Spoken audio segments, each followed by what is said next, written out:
sur la route des élections. Processus d'organisation, les acteurs, l'administration, les préparatifs. Sur la route des élections. L'engouement. Reportages, magazines, chroniques, plateaux spéciaux, éditions en langue locale. Sur la route des élections jusqu'au 25 mars 2025 sur Gabon Télévision.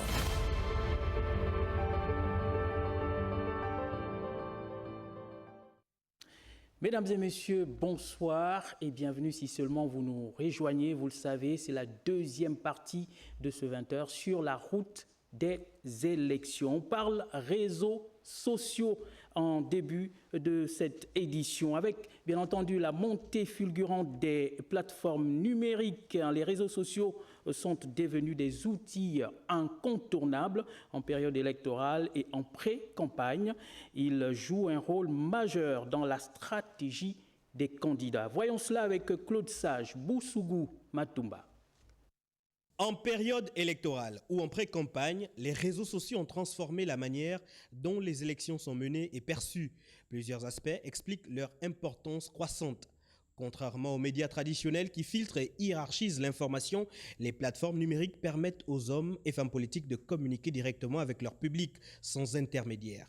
Les hashtags, les campagnes virales et les interactions en temps réel facilitent l'implication des citoyens, en particulier des jeunes, souvent moins enclins à suivre l'actualité politique par les canaux classiques. Grâce à l'analyse des données et aux algorithmes, les candidats peuvent cibler des segments précis de la population, adaptant leurs messages en fonction des centres d'intérêt et des préoccupations de chacun. Si ces plateformes offrent de nouvelles opportunités pour la communication politique, elles posent également des problèmes majeurs. La propagation des fake news. En période électorale, la rapidité de diffusion de fausses informations peut baisser l'opinion publique et influencer le vote. La manipulation et les campagnes de désinformation orchestrées, la polarisation du débat public, le cyberharcèlement et la violence numérique ne sont pas en reste. Les candidats et leurs partisans sont parfois la cible d'attaques virulentes allant jusqu'à compromettre leur participation à la vie politique. Malgré ces dérives, les réseaux sociaux présentent des avantages notables pour la démocratie, une diversification des sources d'information. En offrant un accès à une multitude de points de vue, ils permettent aux citoyens de s'informer au-delà des discours institutionnels. C'est aussi un outil de transparence et d'interaction. Les électeurs peuvent interroger directement les candidats, vérifier la véracité de leurs déclarations et exprimer leurs attentes. C'est une opportunité pour les candidats outsiders. Ceux qui disposent de peu de moyens financiers peuvent contourner les médias traditionnels et se faire connaître grâce à des stratégies digitales innovantes. Les réseaux sociaux peuvent avoir deux faces. D'un côté, ils dynamisent la participation citoyenne et favorisent une plus grande transparence politique. De l'autre, ils ouvrent la porte à des dérives qui menacent la sincérité du scrutin. Dans ce contexte, la mise en place d'une régulation plus stricte, couplée à une éducation aux médias et à l'information, apparaît essentielle pour garantir que ces outils restent au service d'une démocratie saine et équitable. Voilà, allons à présent dans la rubrique Élec Éco. Il s'agit des petits métiers des élections et tout de suite, direction les imprimeries où nos reporters Alpha Ndombi Moussavou et Gérard Magnagna sont allés faire le constat de l'engouement dans le cadre justement des préparatifs du scrutin à venir. Regardez.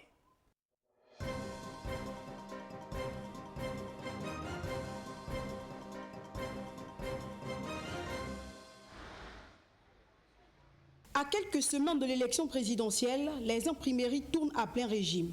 T-shirts, casquettes, affiches, les commandes affluent.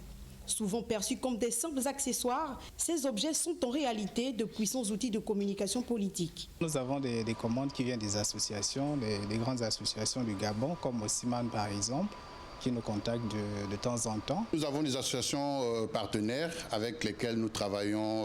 C'est généralement des périodes où on fait des chiffres d'affaires. Nous attendons les candidats. Je suis en train de faire une conception, c'est-à-dire une maquette pour un client. Je suis en train de finaliser la conception pour une banderole. Ensuite, je vais le mettre dans la clé pour pouvoir la tirer. Si certaines imprimeries enregistrent déjà un pic d'activité, d'autres attendent encore l'afflux des commandes. Nous attendons encore que les commandes arrivent, puisque nous sommes déjà prêts pour ça. Malheureusement, non, nous n'avons pas eu de commandes. Et pourtant, nous sommes dans un collectif des entrepreneurs gabonais, des imprimeurs gabonais. Mais nous espérons que les commandes vont arriver. Comme en 2023, beaucoup de commandes ont été faites à l'extérieur, dans les pays voisins dont on en sait. Et aujourd'hui, nous croyons aussi que beaucoup de commandes ont été encore faites à l'extérieur. C'est ça ce qui est triste et qui n'encourage pas l'entrepreneuriat gabonais.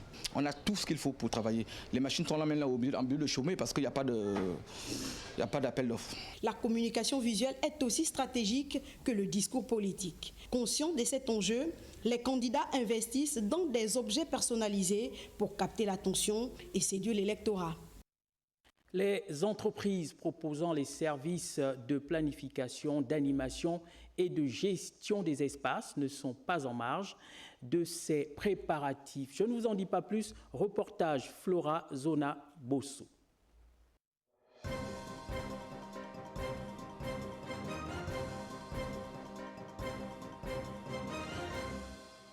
L'élection présidentielle du 12 avril prochain arrive à grands pas. Tous les acteurs de la société se préparent et le secteur de l'événementiel n'y pas en reste. Tentes, chaises, sonos, le matériel de cérémonie est prêt à l'usage. On a assez de matériel et on travaille aussi en symbiose aussi avec les frères gabonais aussi qui sont dans la location aussi. Au cas où on est submergé par les commandes, on essaie d'appeler nos collègues qui font dans le même travail que nous. Il n'y a pas encore de commandes, donc pour l'instant c'est encore en stand-by comme on le dit souvent. On espère que d'ici fin mars, comme ça, là, peut-être les activités vont commencer. Pour certains, cette période événementielle ne change en rien leur objectif.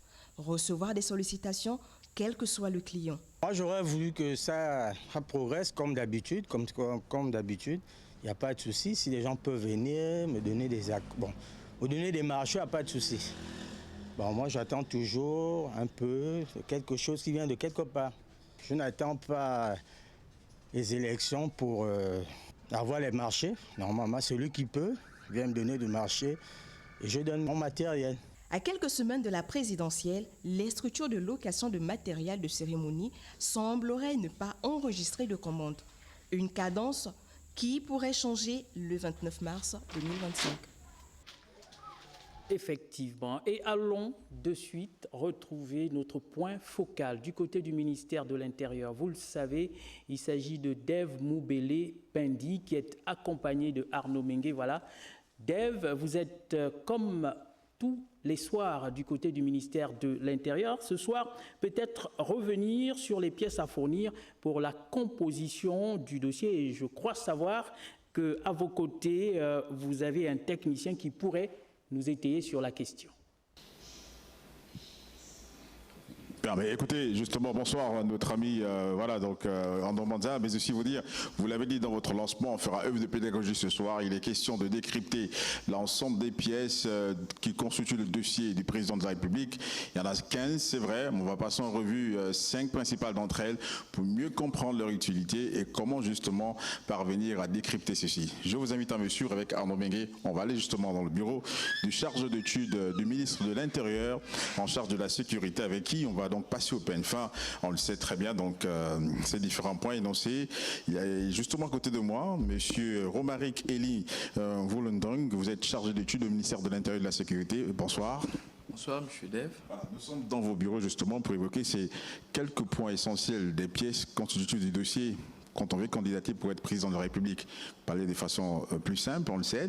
Alors, on a entre autres de ces pièces une attestation d'inscription sur la liste électorale. Que doit-on comprendre avec cette pièce-là? Déjà, merci d'être là.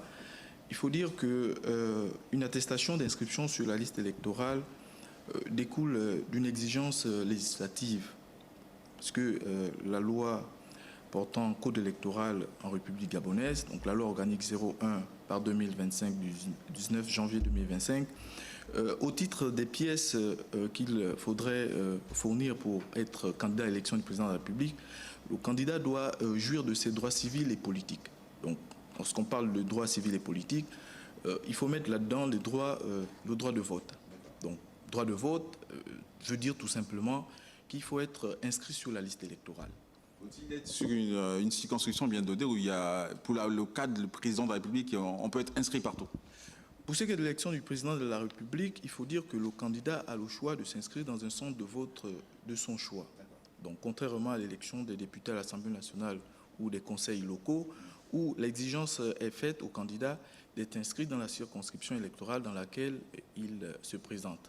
Donc, pour ce qui est de cette exigence, donc, le candidat devrait effectivement être inscrit et l'administration, donc le ministère de l'Intérieur, à travers ses services techniques, devrait tout simplement s'assurer à travers sa base de données du fichier électoral, tout simplement de la présence de cet citoyen candidat dans ce fichier électoral et par la suite délivrer à ce dernier une attestation d'inscription sur la liste électorale.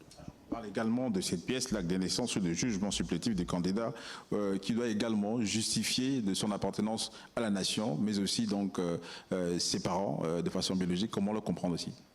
Oui, il faut dire que au titre, bien entendu, de ces pièces qui sont énoncées à travers nos articles 170-179 du Code électoral, il est fait mention d'une obligation pour le candidat d'être gabonais, être né gabonais et d'être né d'un parent au moins gabonais, eux-mêmes, ou du moins lui-même né gabonais. Donc, à travers cette exigence législative, le candidat devrait présenter des pièces justificatives, donc sa pièce d'état civil, l'acte de naissance légalisé, comme on le dit très souvent, ou du moins un jugement supplétif, aussi bien pour ce dernier que pour son père ou sa mère, l'un des deux parents, qui sont bien entendu gabonais, eux-mêmes nés d'un parent gabonais. Donc, on parle également de cette disposition de mettre dans le dossier un acte de mariage. Est-ce à dire que les célibataires n'ont pas le droit de candidater à l'élection du président de la République? Oui, c'est une exigence aussi bien constitutionnelle que législative, donc du Code électoral. Effectivement, le candidat citoyen qui souhaite se présenter à l'élection du président de la République devrait être marié. Et donc, son conjoint, donc, qu'il s'agisse d'un homme, donc, sa femme doit bien entendu être gabonaise, elle-même née d'au moins un parent gabonais, lui-même gabonais. Donc, à travers cette exigence, le candidat devrait présenter l'acte de mariage de son conjoint qui, par la suite, viendrait justifier le fait de cette exigence d'être au moins marié. Voilà. Ça donne l'occasion à ceux qui veulent briguer la présidentielle, le fauteuil présidentiel, de pouvoir encore avoir dans 3 semaines l'occasion de se marier, peut-être aussi. Hein? Oui, pourquoi pas. Ils ont encore plus d'un mois, ils peuvent se marier, parce que, bien entendu, pour aspirer à une telle fonction, l'exigence vraiment voudrait que le candidat soit marié, donc avoir un statut, voilà. On parle également de ce certificat médical, on va chuter par là, et l'attestation linguistique, c'est une nouvelle pièce qui s'ajoute dans le dossier à candidater pour ceux qui veulent aller à la présidentielle. Oui, bien avant ces 2 pièces, il faut quand même rajouter, pour ce qui est du certificat de mariage, que le conjoint du candidat devrait également fournir, donc dans le dossier de candidature, le candidat devrait fournir la pièce d'état civil, donc l'acte de naissance ou le jugement supplétif de son conjoint, qui lui-même est né d'au moins un parent gabonais. Voilà. Donc, le certificat médical, qui est une autre exigence, est bien entendu une pièce qui n'est pas nouveau dans le dossier de candidature à l'élection du président de la République. Toutefois, la particularité pour le certificat médical à cette élection, il faut dire que le certificat médical est délivré par un collège médical qui est mis en place par les 2 chambres du Parlement après avis du Conseil national de l'ordre des médecins. Donc, un arrêté conjoint ministre de l'Intérieur et de la Sécurité et ministre de la Santé a mis en place un certain nombre de conditions donc, exigibles. Et donc, parmi ces membres qui composent ce collège médical, il faut dire qu'il y a des spécialistes sur un certain nombre de domaines bien précis, notamment un cardiologue. Donc, il y aura bien entendu des cardiologues, des neurologues, de la médecine générale, la médecine interne, qui, bien entendu, dans l'examen des candidats, les examens et les analyses des candidats, ce sont ces différents spécialistes qui vont juger de l'aptitude ou d'inaptitude du candidat et donc vont délivrer ce certificat médical qui viendrait attester du bon état de santé du candidat. Nouvelle pièce. Bien entendu, en plus de cette pièce, l'autre nouveauté qui est l'attestation d'aptitude linguistique, qui est une volonté qui émane de notre Constitution. Donc le candidat devrait tout simplement s'astreindre à un test d'aptitude linguistique à travers la commission d'évaluation d'aptitude linguistique au choix du candidat qui devrait choisir la langue à travers laquelle il devrait passer ce test. Et c'est cette langue qui permettra à cette commission de délivrer, en cas de maîtrise de la langue, bien entendu, qui fait partie de la richesse linguistique de notre pays, ce dernier lui sera délivré une attestation d'aptitude linguistique. Donc cette pièce sera jointe au dossier et donc présentera dans le formulaire de candidature présenté par le candidat. Voilà. Merci beaucoup donc à M. Romaric Eli Mfoulendong, qui est donc chargé d'études au ministère de l'Intérieur et de la Sécurité, qui a donc été avec nous ce soir pour nous donner justement les derniers détails en français facile des pièces à constituer du dossier du président de la République. C'est tout ce soir. Arnaud Manza, ça a été un peu long, vous l'avez compris, l'œuvre de pédagogie nécessite forcément qu'on ait un petit temps un peu plus élevé que le stand-up classique. On se retrouve demain avec la même envie de vous servir. Bonsoir chez vous. Au revoir.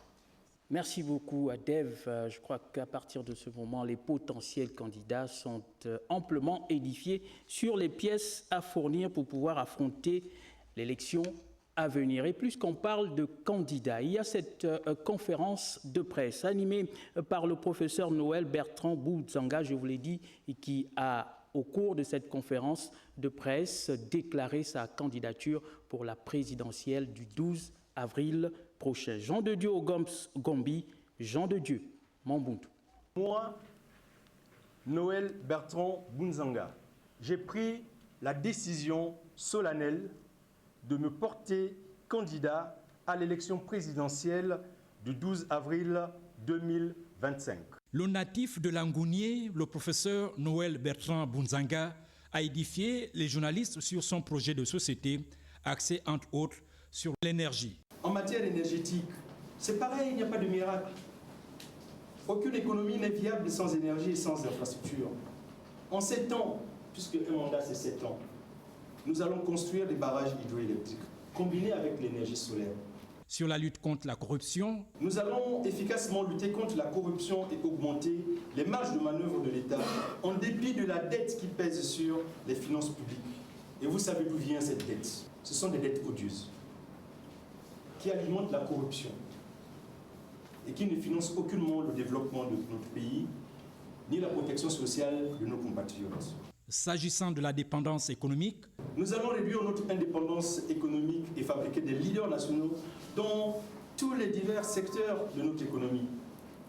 Dans le secteur agroalimentaire, nous projetons d'avoir une industrie de production et de transformation pour atteindre l'autosuffisance alimentaire sur 10 ans. Pour soutenir sa candidature à l'élection présidentielle, le candidat issu de la société civile appelle le peuple gabonais à la collecte d'un fonds spécial, d'où la signature de conventions paraphées avec un cabinet huissier de Libreville. Et les appels à la candidature de Brice Clotaire Oligui Nguema se multiplient. Ce matin encore, c'est l'association Stratégie d'avenir qui a lancé cet appel. Voyons cela dans ce compte-rendu de Jean-Augustin Zengui sur les images de Chrislin Maïda. Réunis en assemblée, les membres de l'association Stratégie d'avenir ont à l'unanimité décidé de poursuivre leur engagement dans la dynamique initiée depuis le 30 août 2023, date à laquelle le Comité pour la transition et la restauration des institutions, dirigé par le général Brice Clotaire Oligui Nguema, a pris le pouvoir au Gabon. Cette volonté de continuité s'appuie, selon les membres de l'association, sur les nombreuses actions concrètes menées par le CTRI en faveur de la stabilité et du développement du pays. Guidé par les différentes actions du CTRI dans bien des secteurs, notamment l'éducation, avec la restauration des bourses et l'octroi des postes budgétaires significatifs. La santé, avec l'inauguration de plusieurs hôpitaux et l'acquisition de plateaux techniques de dernière génération. Et enfin, pour ne citer que cela, le transport par la nationalisation des emplois à l'instar des taxis GAB.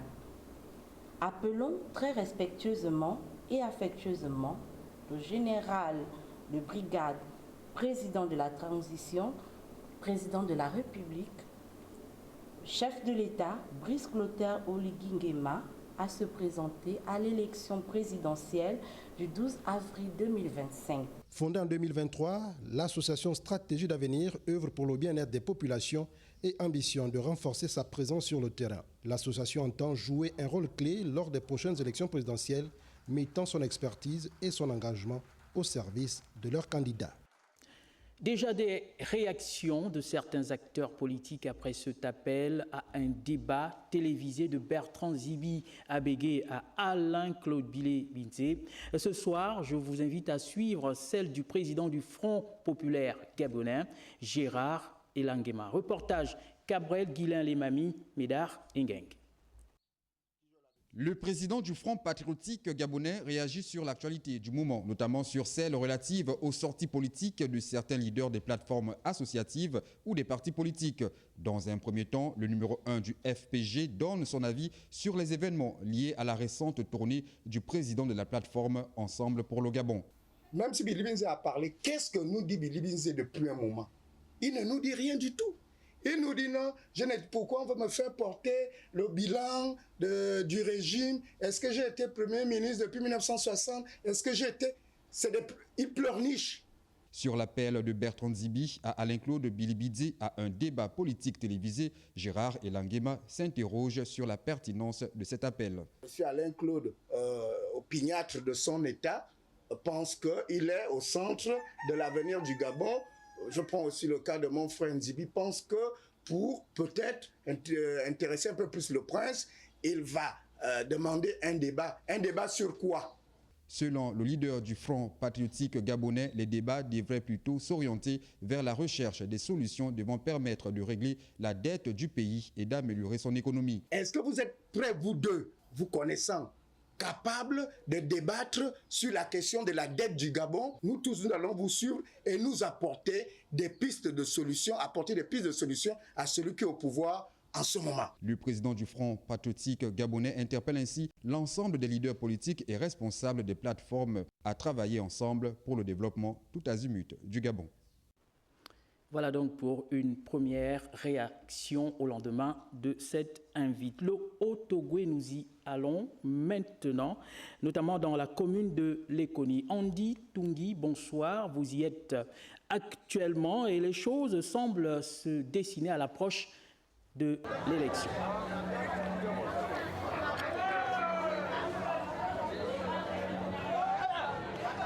Bonsoir Arnaud, nous avons parcouru plus de 100 km pour nous retrouver dans la commune de Lekoni, chef-lieu du département des Plateaux. Comme vous le constatez, nous sommes dans le centre névralgique de cette commune pour justement prendre l'information liée aux activités qui concernent la future campagne électorale du 12 avril 2025.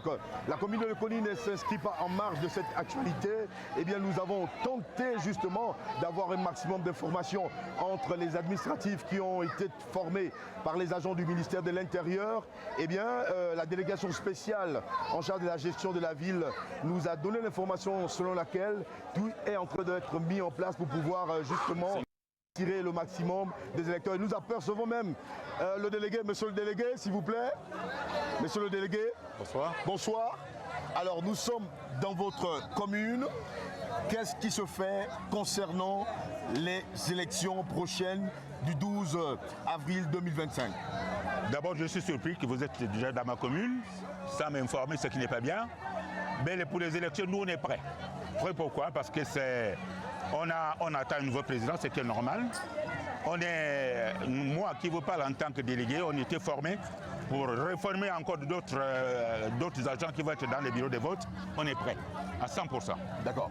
Est-ce qu'il y a une autre initiative qui a été mise en place? Est-ce que dans votre commune, y a-t-il des ONG, des partis qui ont organisé des mouvements de masse pour pouvoir justement attirer le maximum des électeurs?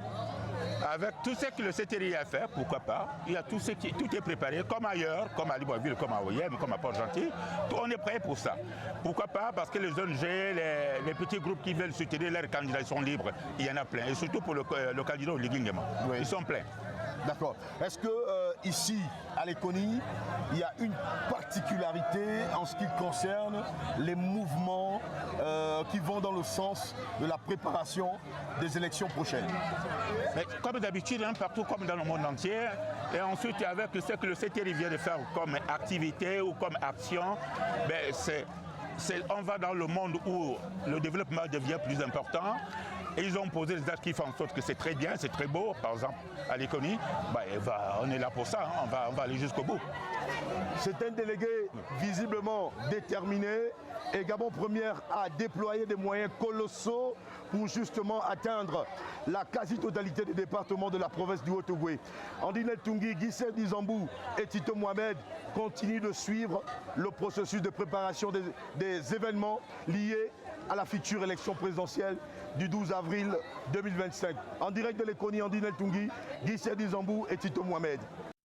Voilà, et on vous dit merci Andinel Tungui pour toutes ces informations. Autre escale cette fois dans la province de Langounié. Là-bas, on parle de la sortie officielle de la plateforme Osons pour Mouila, toujours bien entendu dans la perspective de la présidentielle à venir. Reportage de notre correspondant Maël Mabunda. Militer pour le renouvellement de la classe politique au Gabon. C'est le défi lancé par la plateforme Osons pour Mouila à l'occasion d'une causerie marquant sa sortie officielle organisée au quartier d'Ivindé dans le premier arrondissement de la commune de Mouila. Il s'est agi pour cette dernière de décliner aux populations venues nombreuses son positionnement face aux échéances électorales à venir. C'est une plateforme qui regroupe l'ensemble des jeunes de la commune de Mouila, les 12 quartiers du premier arrondissement. Cette plateforme va lancer un long circuit de consultation au niveau des populations pour non seulement présenter la plateforme et surtout donner deux informations. La première, c'est celle que nous allons soutenir le président Christophe Olivier lorsqu'il s'agira des élections présidentielles pour le compte de cette année 2025. Ce soutien est bien entendu parce qu'il a montré qu'il était capable d'apporter un renouveau dans la classe politique, capable d'apporter un mieux-être aux populations, mais surtout on a vu ce qu'il a commencé à amorcer et donc nous allons apporter notre soutien pour qu'il puisse continuer. OM, Osons pour Mouila n'entend pas s'arrêter en si bon chemin. Elle compte marquer le paysage politique du premier arrondissement de la commune de Mouila à travers plusieurs actions qu'elle entend mener dans les tout prochains jours. Cette plateforme qui regroupe l'ensemble de ces jeunes va produire une liste au terme de nos consultations pour aller solliciter les suffrages lorsqu'il s'agira des élections locales. Parce que nous pensons que la collectivité locale, avec tout ce qui a été intégré au niveau de la décentralisation, peut changer les conditions de vie, peut changer les communes, peut changer l'organisation au sein de ces communes et de ces quartiers reculés. À l'issue de cette rencontre, rendez-vous a été pris pour la deuxième étape au quartier Moutoboko, dans le premier arrondissement de la commune de Mouila. Allons à présent dans la province du Moyen-Ogooué. On est dans la ville du Grand Blanc, Lambaréné. On va aller suivre ce compatriote qui a effectué un compte rendu politique. Plus de détails avec notre correspondant de ce côté-là. Un rassemblement des citoyens, une rencontre au cours de laquelle différentes couches de la population dans le 3e arrondissement de Franceville ont été conviées. Sénateur de la transition, Abdoulaye Mamadou a saisi l'occasion pour faire le compte-rendu des travaux menés au Parlement lors de ces deux dernières sessions, l'ordinaire et l'extraordinaire, avec un accent sur le nouveau code électoral. Je leur ai fait d'abord l'étape de la constituante, dont le Parlement, c'est-à-dire le Sénat, était partie intégrante. Et aussi, je terminais par leur parler de ce que nous venons de vivre. Nous avons amendé le code électoral pendant 10 jours. Leur ai dit désormais ce que contient le code électoral. Aujourd'hui, j'ai voulu me retrouver avec les miens, non seulement pour leur faire le compte rendu parlementaire, mais me retrouver avec eux pour leur demander d'être unis, aux jeunes, aux vieux, de parler désormais d'une seule voix, sans coloration ethnique, afin que nous puissions œuvrer pour le développement du 3e arrondissement. Le parlementaire a en outre remercié les pouvoirs publics actuels pour le regard porté sur le 3e arrondissement avec différentes actions de développement en cours de réalisation. Abdoulaye Mamadou a invité les forces vives de la circonscription à faire bloc autour du président de la transition, un appel à l'unité favorablement accueilli par les notables. Nous avons une société à construire. L'appel à l'unité est bienvenu. Et le 3e, qui est un arrondissement multilinguistique, a tout intérêt d'appeler à l'unité. Ce discours rassembleur, il n'était plus de mise au cours des dernières années. Invités au ressaisissement, les jeunes entendent s'engager aux côtés des aînés. La jeunesse a vraiment besoin de ce message-là qui appelle donc à terre nos égos pour pouvoir parler d'une même voix, pour pouvoir agir ensemble afin de relever les défis du contexte actuel. À l'image d'une famille, un repas d'ensemble a été servi au terme de la rencontre. Voilà, nous étions plutôt là dans la province du Haut-Ogooué avec le sénateur Abdoulaye Mamadou. À présent, comme je l'ai annoncé, on va tenter d'aller rentrer en contact avec l'ambassadeur du Gabon en France, Marie-Edith Tassila Ndoumbeneni, qui est certainement avec nous. Alors, le pays s'apprête à organiser la présidentielle. Quelle est justement votre partition, quelle est la partition de l'ambassade à l'approche de cette élection? L'ambassade est une représentation de l'État, donc c'est une institution neutre qui ne prend pas parti pour tel ou tel candidat. Donc ce que nous ferons à l'ambassade ici, comme dans toutes les ambassades du Gabon à l'étranger, c'est de fournir un cadre propice à la bonne tenue des élections ici, en France. Peut-être revenir sur le déroulement de la révision de la liste électorale de ce côté-là. La révision de la liste électorale qui s'est déroulée du 12 janvier au 8 février ici en France s'est déroulée dans de très très bonnes conditions grâce à 3 facteurs essentiels. Le premier facteur est la communication. Nous avons beaucoup communiqué sur toutes nos plateformes numériques pour inciter les compatriotes à venir s'enrôler. Le deuxième point, c'est une équipe d'enrôleurs venus du ministère de la Justice et du ministère de l'Intérieur qui était très très très bien formée et très pédagogue. Le troisième point, c'est bien sûr l'engouement que nous avons observé ici. Nous avons eu plus de 7000 personnes qui sont venues soit s'enrôler pour la première fois, soit pour changer leur centre de vote ou alors pour simplement se faire radier. Et justement, pour rester dans ce registre, au départ, on parlait de 8 bureaux de vote retenus. Il se trouve que cela s'est élargi. Si oui, comment ça a pu arriver? Alors il faut savoir qu'au départ, nous avions 3 centres, Paris, Bordeaux et Marseille. L'ambassade a donc fait part de sa préoccupation près du ministère de l'Intérieur et a proposé que 5 villes soient rajoutées à ces 3 centres d'enrôlement. Et à ces 8 centres, nous avons également ajouté quelques petites villes dans le cadre d'une itinérance pour aller au plus près des populations. Alors, Votre Excellence, l'élection, c'est pour bientôt peut-être un mot à l'endroit des compatriotes. Déjà, je remercie tous les compatriotes qui se sont levés comme un seul homme pour venir s'enrôler lors de la révision de la liste électorale. Il y en a plusieurs d'ailleurs qui pensaient que la révision se faisait indéfiniment, mais malheureusement, elle s'est arrêtée le 8 février. Donc, cet engouement-là que nous avons observé pendant la révision de la liste électorale, nous souhaitons le voir exactement le 12 avril 2025, ici à l'ambassade du Gabon. Donc, mes frères, mes sœurs, mes enfants, je vous prie instamment de venir voter le 12 avril pour l'élection du nouveau président de la République gabonaise. Alors peut-être dernière question, qu'en est-il de la formation et de la sensibilisation à l'endroit de ces compatriotes qui vont certainement gérer de ce côté-là ce grand rendez-vous électoral? Au-delà du site officiel de l'ambassade sur lequel nous avons fait passer des messages, notamment les messages du ministère de l'Intérieur, l'ambassade a organisé le 27 janvier dernier un séminaire sur les avancées de la nouvelle constitution et le nouveau code électoral. Les questions qui ont beaucoup intéressé les compatriotes ici, c'était notamment l'attribution de 2 sièges de députés donc à l'Assemblée nationale pour les membres de la diaspora, ainsi que la limitation des mandats présidentiels. On va dire merci à Marie-Edith Tassila Ndoumbeneni. On rappelle qu'elle est ambassadeur du Gabon en France. Certainement, dans nos prochaines éditions, nous allons vous retrouver. Notre traditionnel rendez-vous de la revue de presse avec Cabrel Guillain Lemami entre une candidature de Brice Clotaire Oligingema qui, selon d'aucuns, est propice et ces autres qui estiment que cette candidature n'est pas la bienvenue. Cabrel, bonsoir. La presse sature ses colonnes de nombreux avis.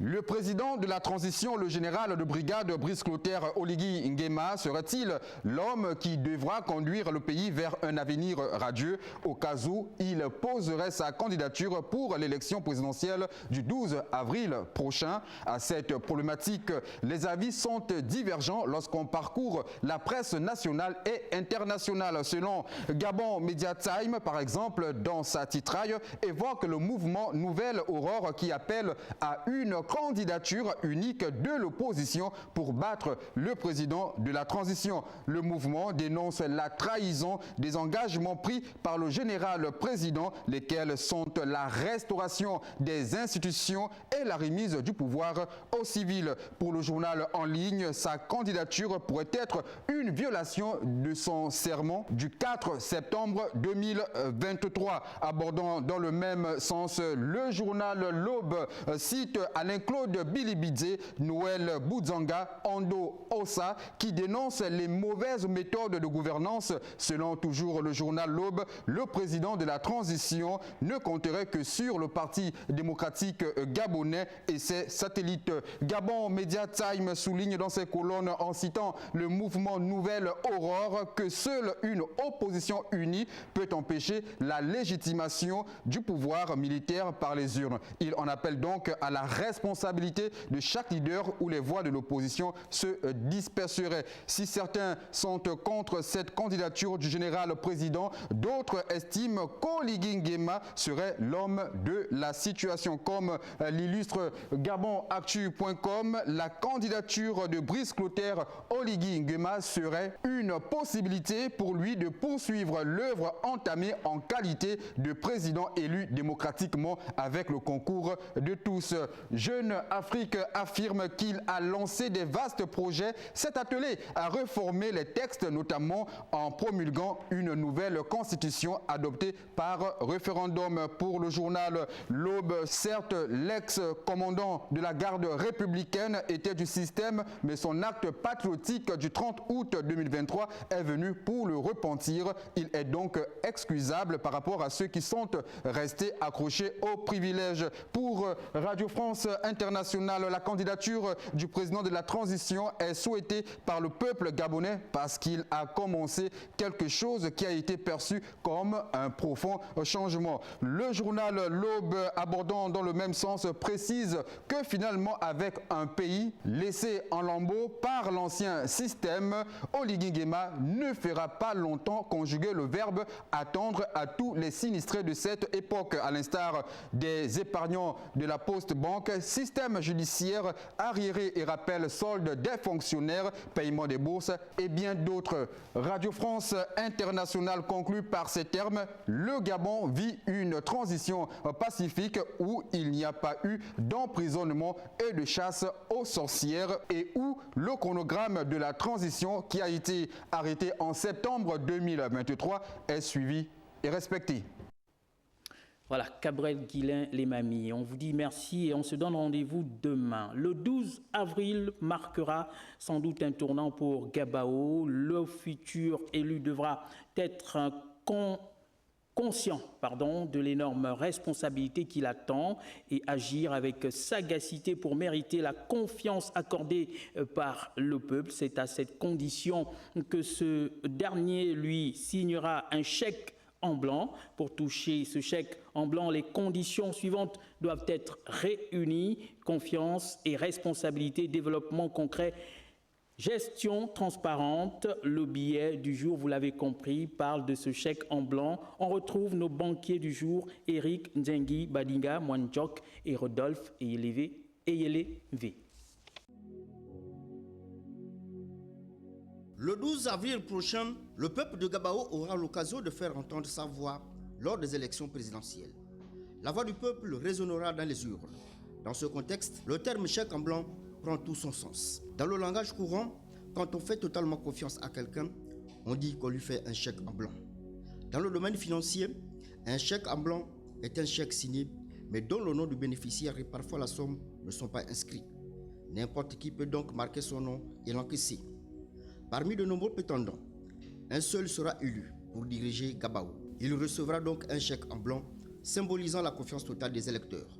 Toutefois, cette confiance ne doit pas se transformer en un blanc-seing accordé sans responsabilité.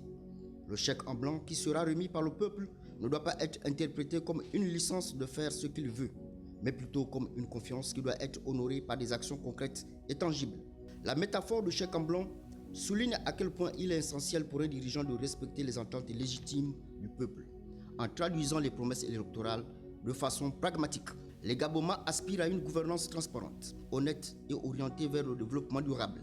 Ils souhaitent voir des mesures claires et des projets palpables qui amélioreront leur qualité de vie tout en s'assurant que les ressources du pays sont gérées de manière efficace et équitable. Il est pertinent de souligner que le peuple ne veut plus de corruption, souvent symbolisée par des éléphants blancs. Ce projet mal conçu ou abandonné qui engendre des coûts énormes sans bénéfice pour les populations. Fini les braconniers en col blanc qui profitent des ressources du pays au détriment des citoyens. La gestion doit être immaculée, loin des abus et des détournements. La demande d'une gestion immaculée indique un désir de changement où la transparence et l'intégrité deviennent des normes plutôt que des exceptions. Le 12 avril est une date cruciale où la voix du peuple devra résonner haut et fort, clamant un changement significatif dans la gestion des affaires de l'État. Le chèque en blanc n'est pas seulement un signe de confiance, c'est un appel à la responsabilité pour celui qui sera élu. Ce chèque en blanc pourra être vu comme un pas vers un avenir meilleur et plus prospère pour Gabao. Voilà pour le billet politique de ce soir. Et cette communication rappelle, suite au décès de M. Jean Dorel Matumba, papa de notre collègue Claude Sage Boussougou Matumba, nous vous informons que la sortie du corps est prévue pour demain à 14h au domicile familial 6 à Bikele, PK18, La Manguier. Voilà, c'est tout pour cette édition. Juste après, vous pourrez suivre intégralement le communiqué final du Conseil de ministres. Quant à moi, je vous dis